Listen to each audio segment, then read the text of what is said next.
Bon, aujourd'hui, une petite vidéo fait à l'arrache parce que j'ai pas trop le temps. Ici, il fait super chaud.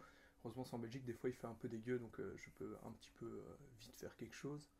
Je vais vous parler de la série American Gods saison 1, vu que maintenant donc, la saison 1 est terminée, donc, qui est tirée d'un roman que j'ai lu, écrit par Neil Gaiman. Et c'est un roman qui, en son temps, a raflé tous les prix les plus prestigieux pour la SF Fantasy, c'est-à-dire le- la plus haute récompense, le prix Hugo, ensuite le prix Nebula, le prix du meilleur roman du magazine Locus, le prix Bram Stoker et le prix Bob Moran du meilleur roman étranger. Donc vraiment, le roman c'est du lourd, parce que c'est là où j'allais en venir. Est-ce que c'est mérité tous ces prix? Après, quand j'ai lu le roman, je me suis dit, bah oui, oui, c'est vraiment du lourd, c'est vraiment du tout bon. Comme quoi on peut encore faire des choses originales dans la fantasy de nos jours. Et voilà, on n'est pas obligé de seulement lire des vieux classiques. Il y a des trucs plus récents, enfin je dis plus récents, ça date de 2002 quand même. Donc écrit par Neil Gaiman, qui a bien du succès en tant que romancier. Au début, les gens l'ont découvert avec sa version de Sandman pour DC Comics.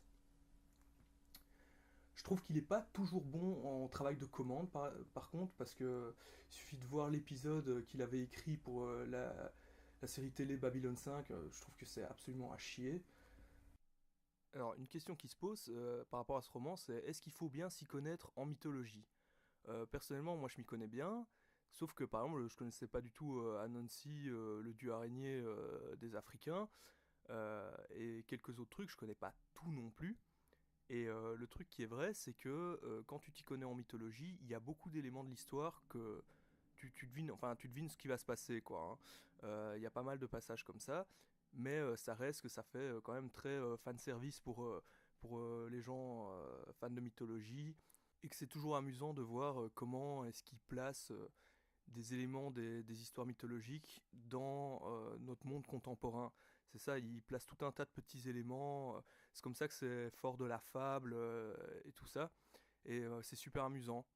Et par contre, pour quelqu'un donc, qui connaît rien en mythologie, lui, il a pas. Il manque tout le côté fanservice, mais par contre, il devine pas ce qui va se passer dans l'histoire. Donc en fait, c'est aussi appréciable quand tu connais rien en mythologie que quand tu t'y connais vachement en fait. C'est en ça que le livre est vraiment très bien fait. La série, c'est bizarre, mais je sais pas trop quoi en penser. Parce qu'en fait, l'air de rien, ils sont nulle part. C'est-à-dire par rapport au roman, ils sont à un quart du roman, je dirais, un truc comme ça. Enfin, ils sont encore au début, ils sont nulle part. Et donc on sait pas encore trop. Je serais- C'est vraiment typiquement le genre de série où tu pourras vraiment te faire un avis quand elle sera terminée en fait. Parce que il rajoute beaucoup de choses par rapport au roman. Au début, ça a l'air d'être vraiment pile poil la même chose, etc. Et petit à petit, il y a énormément beaucoup de rajouts. Les choses se déroulent très lentement aussi. Donc, une série bien réalisée, bien filmée. L'éclairage et les couleurs sont superbes. C'est vraiment de la haute définition de chez haute définition. Genre, on voit vraiment tous les détails de tout, des éléments des corps, de la peau des gens, etc. Et tout, mais ça a l'air d'être voulu pour avoir un petit côté bien spécial, je dirais. Euh, Moi, personnellement, quand je lisais le roman, j'avais vraiment l'impression qu'on était vraiment dans du réalisme, l'Amérique profonde, etc. Et puis on basculait dans l'absurde, dans le surnaturel, puis ça redevenait très réaliste, etc. Là, comme c'est énormément de faux décors, voire peut-être que des faux décors, ça j'en sais rien, mais on a tout de suite une impression quand même de beaucoup plus faux, d'être plus vite dans l'absurde, plus vite dans une ambiance surnaturelle, etc. Moi j'aurais vu ça différemment, quoi. Quand je lisais le roman, visuellement, moi je voyais ça plus comme certains films des frères Cohen qui ont un côté très fable, mais aussi mais qui se passe dans l'Amérique profonde justement. Et moi je voyais bien ça comme ça. En fait, limite plus comme une série comme True Detective en fait au niveau de la manière de montrer l'Amérique profonde. Ce qui est aussi particulier pour se faire un avis, c'est que là on a vraiment une série qui est le cul entre deux chaises.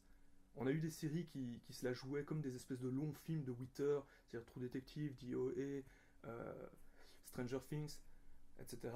Et ici, ce qui se passe déjà, c'est que True Detective, c'était un même réalisateur sur les 8 épisodes et un même scénariste sur les 8 épisodes.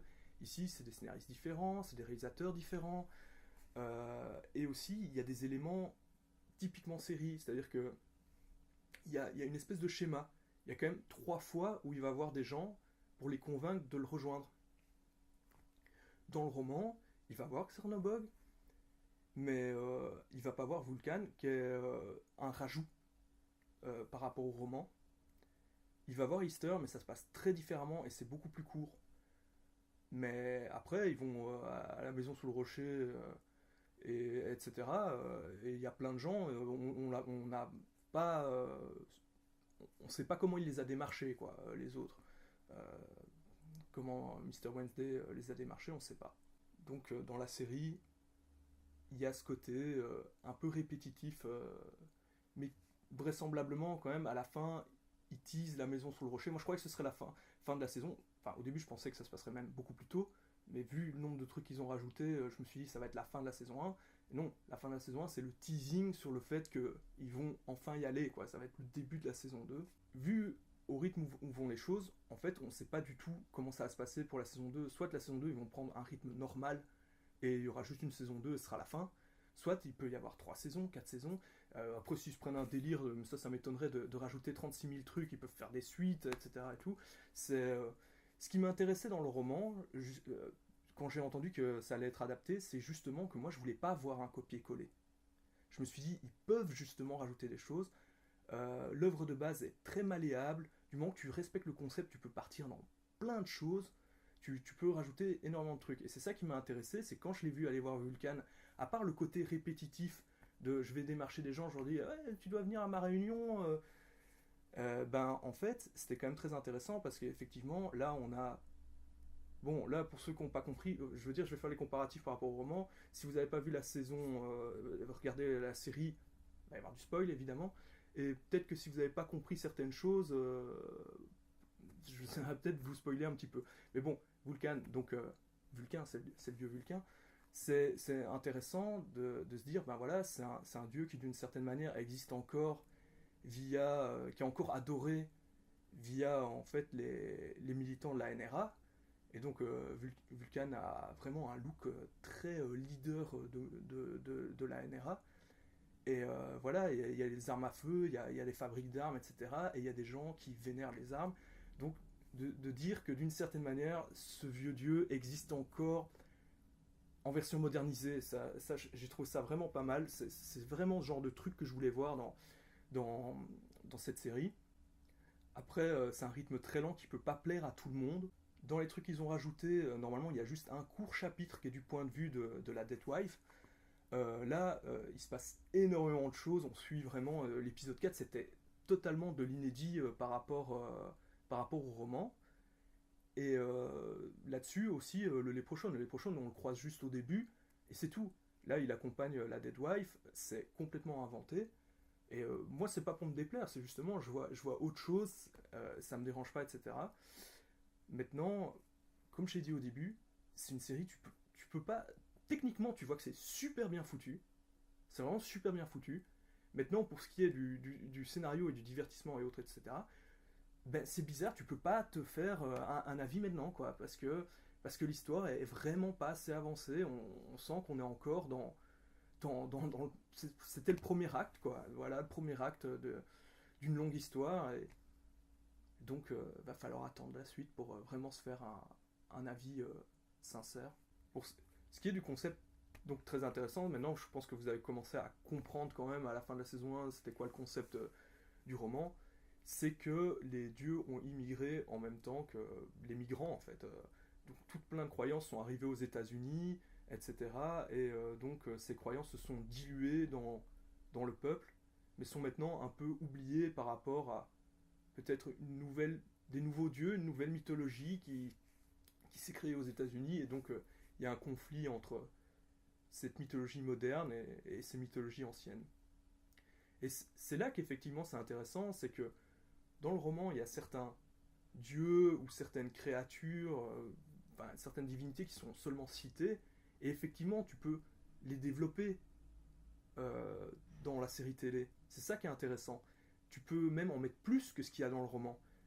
Ça, c'est ce que j'attendais. Et donc, effectivement, c'est très bien quand il y a eu Vulcan. L'air de rien, les Américains, ils ont quand même créé leur propre contes et légendes et leur propre mythologie. Et je parle pas des super-héros, comme on dit bien souvent, hein, c'est la mythologie des Américains.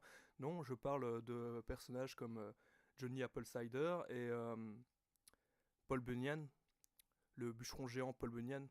Deux personnages qui ont été adaptés en court-métrage d'animation par Disney.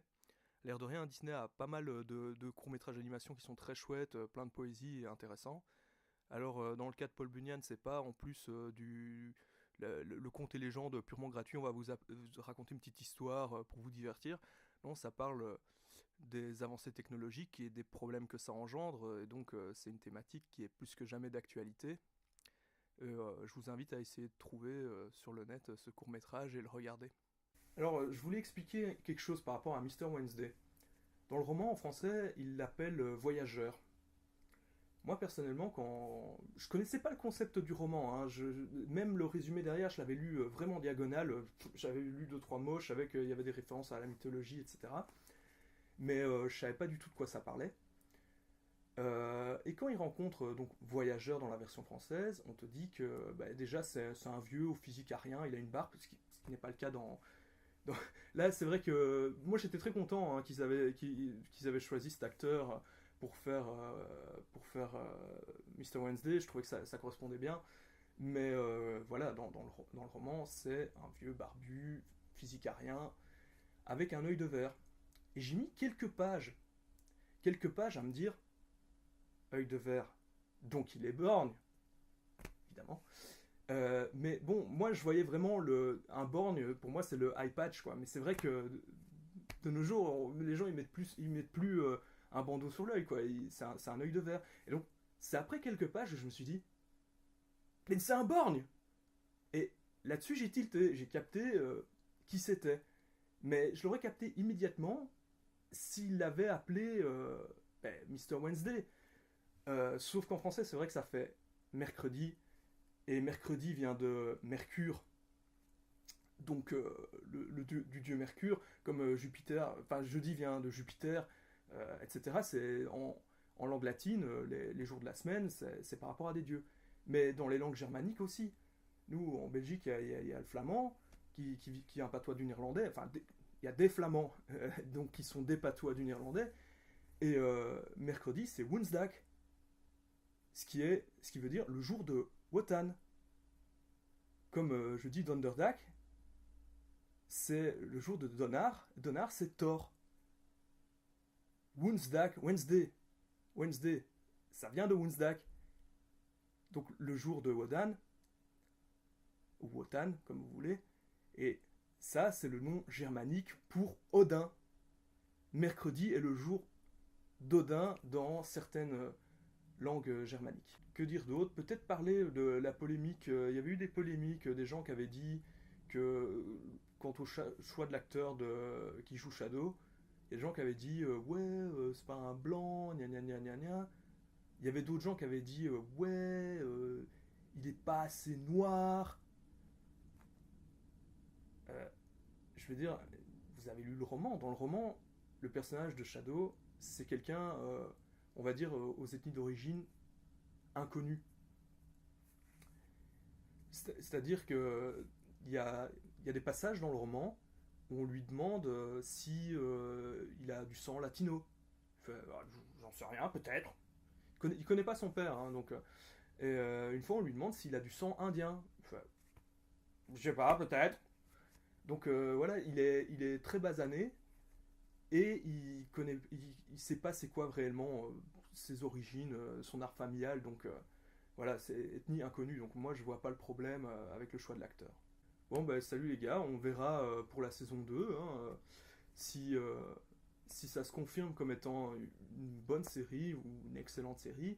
Ou voilà, mais en tout cas, moi, je sais pas trop où me mettre donc, par rapport à cette série. Sauf que techniquement, rien à dire quoi. Allez, salut.